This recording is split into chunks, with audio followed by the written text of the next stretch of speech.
ទើបដឹងខ្លួនខុសនិយាយព្រោះតែនិស័យចង្រៃខំគេមានប្រពន្ធល្អរៀបការពេញច្បាប់ក្រាបដល់កូនទីល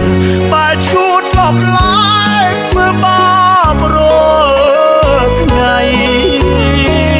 កាន់តែដបស្រាពីលាប្រមឹកដាច់យប់កាត់ព្រឹកភ្លេចបាយភ្លេចទឹកភ្លេចនឹកដល់ស្រីមិនខំរកលុយឋានទាំងបំផ្លាញលេងល្បែងមានស្រីពេលអូនមានថ្មីទៅបងភ្លឺភ្នែកអូនធ្វើត្រូវហើយប្រពន្ធអូនលេងរែកពុនយំជេរថ្ងៃនេះថ្ងៃស្អែកជួបតែរឿងល្អអូនកុំយំណាប្រពន្ធបងមិនស្មោះស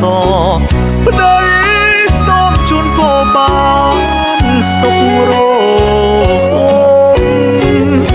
គឺជាកម្មបងសាងពីជាតិ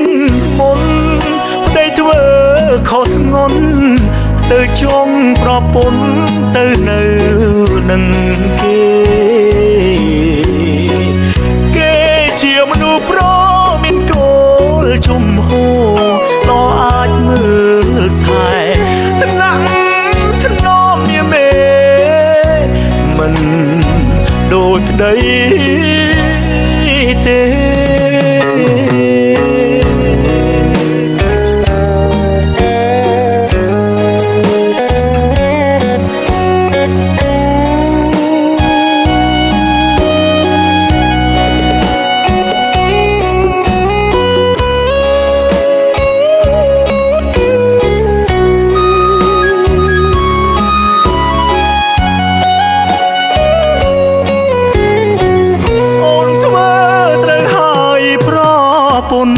អូនលេងរែកពុន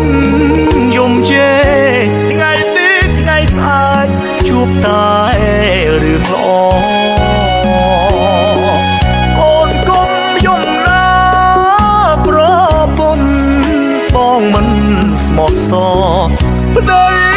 សូមជូនពរបានសុខរស់